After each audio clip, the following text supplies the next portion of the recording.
नमस्कार, स्वागत आहे आपल्या सर्वांचं माझ्या किचनमध्ये। ही खिचडी बघून तुम्हाला काय वाटतं? ही साबुदाण्याची खिचडी आहे, पण नाही, ही साबुदाण्याची खिचडी नाही, ही आहे ज्वारीची खिचडी। ज्वारीमध्ये प्रोटीन, फायबर भरपूर प्रमाणामध्ये असतात आणि ज्वारी पौष्टिक सुद्धा असते। मी आपल्याला जवळून दाखवते ही खिचडी किती अप्रतिम बनली आहे। जेवढी ही दिसायला छान दिसत आहे तितकीच ही खायला टेस्टी पण।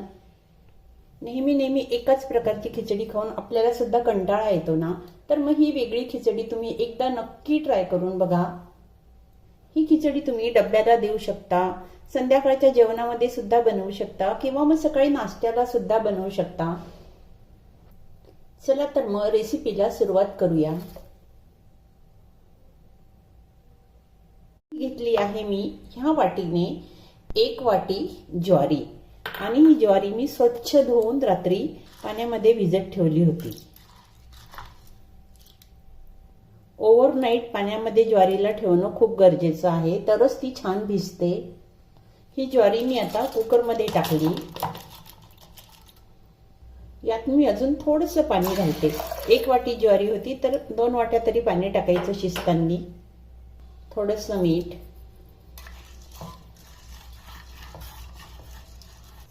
कुकरला झाकण लावून गॅसवर ठेवायचं। याच्या आता 3 किंवा 4 शिट्ट्या काढून घ्यायच्या। त्या काढून झाल्यानंतर आता ज्वारी बघूया चांगली शिजली का। ज्वारी चांगली शिजायला पाहिजे, जर शिजली नसेल तर तुम्ही परत शिट्ट्या घ्या। आता ही ज्वारी एकदम चांगली शिजली, अशी छान अशी सॉफ्ट व्हायला पाहिजे। जर कडक असेल तर तुम्ही परत शिट्ट्या घ्या। ही छान सॉफ्ट झालेली आहे, हातातून सटकती आहे, ती थोडी चिकट असल्यामुळे। आता या ज्वारीमध्ये जेवढं पाणी आहे हे सगळं आपल्याला काढून टाकायचंय एका चाळणीमध्ये काढून। ज्वारीमधलं पूर्ण पाणी मी काढून टाकलं, चाळणीमध्ये ज्वारी ठेवली। गॅसवर कढई तापायला ठेवली। त्यात टाकते मी 2 टेबलस्पून तेल। यामध्ये टाकते मी हे थोडेसे शेंगदाणे। मी शेंगदाणे थोडेसे तळून घेते। तुम्हाला जर शेंगदाणे असे तळून नसेल घ्यायचे तर तुम्ही डायरेक्ट फोडणीमध्ये टाका, पण माझ्याकडे हे थोडेसे असे क्रिस्पी आवडतात वरून, त्याच्यामुळे मी याला तळून घेते आणि नंतर वरून टाकते परत। हे छान झाले, आता बघू शकाल आपण। याला काढून घेते। हे शेंगदाणे आपण सर्वात शेवटी टाकायचे। तसाच मी थोडा कढीपत्ता सुद्धा तळून घेते। कढीपत्ता तुम्ही डायरेक्ट फोडणीमध्ये सुद्धा टाकू शकता। हा सुद्धा झाला, याला पण काढून घेते। या 2 वस्तू मी फक्त तळून घेतल्या। आता आपण फोडणी करू। अर्धा टीस्पून मोहरी। मोहरी चांगली तडतडल्यानंतर घालायचं अर्धा टीस्पून जिरे, 1 टीस्पून लसण आणि अद्रक मी जाडसर कुटून घेतलं, तुम्ही मिक्सर मधून सुद्धा काढू शकता। याला थोडंसं मिक्स करूया, म्हणजे लसणाचा कच्चेपणा निघून जाईल। यातच टाकते मी 1 मीडियम साईजचा बारीक चिरलेला कांदा, 2 ते 3 हिरव्या मिरच्या, थोडंसं गाजर। याला पण थोडंसं मिक्स करून घ्यायचं। आणि हा आहे 1 मीडियम साईजचा बटाटा। याला मी धुवून चिरून घेतलं। हे सर्व साहित्य आता छान शिजू द्यायचं आपण। यात टाकते मी थोडंसं मीठ। मीठ आपण आधी ज्वारीमध्ये टाकलेलं आहे, त्याच्यामुळे इथे थोडंसं कमी टाकायचं। हे पण मिक्स करून घेऊ। यावर ठेवते मी, थोड्या वेळ झाकण ठेवते, म्हणजे हे पटकन सॉफ्ट होईल। हे माझ्याकडे आहेत थोडेसे फ्रोझन मटर। जर तुमच्याकडे फ्रेश असेल तर तुम्ही सोबतच टाकून द्या, पण हे फ्रोझन आधी शिजवलेले असतात, त्याच्यामुळे मी थोड्या वेळाने टाकते।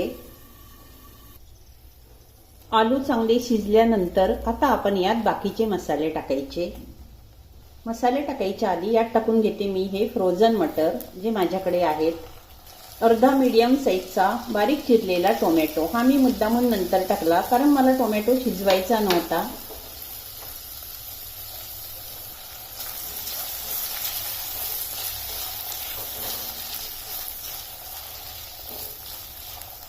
अर्धा टीस्पून लाल तिखट, अर्धा टीस्पून गरम मसाला, अर्धा टीस्पून धना पावडर आणि अगदी थोडीशी हळद. हे सर्व मसाले आता छान व्यवस्थित मिक्स करून घेऊया. आता सर्वात शेवटी टाकते मी यात ही ज्वारी शिजवून ठेवलेली. तुम्हाला आवडत असेल तर तुम्ही यात आमचूर पावडर सुद्धा टाकू शकता. अर्धा टीस्पून आमचूर पावडर घाला किंवा मग अर्धा लिंबाचा रस घाला. पण मी टोमॅटो घातला असल्यामुळे मी काही ते दोन्हीही वापरत नाहीये. तसं लिंबू तुम्ही वरून सुद्धा देऊ शकता. बघू शकाल किती मस्त दिसत आहे आपली खिचडी. नेहमीच्या खिचडीपेक्षा कधीतरी ही खिचडी नक्की ट्राय करून बघा. कलर किती सुंदर आला.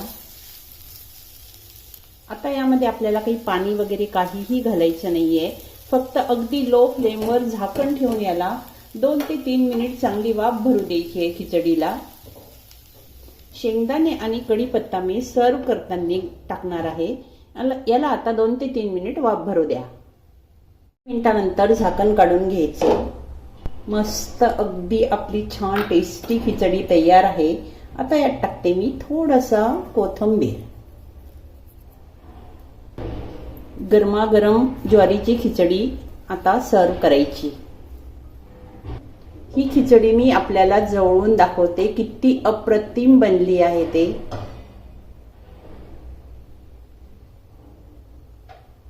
ज्वारीचा प्रत्येक दाणा वेगळा आणि छान शिजलेला. सर्वात शेवटी मी यात टाकते आता हे आपण कढीपत्ता आणि शेंगदाणे जे तळून ठेवले होते. हे मी नंतर लास्टला का टाकले तर कढीपत्त्याचा कलर छान हिरवा राहावा आणि शेंगदाणे छान क्रिस्पी राहावे म्हणून मी हे असं केलं. वरून थोडीशी कोथिंबीर टाकायची.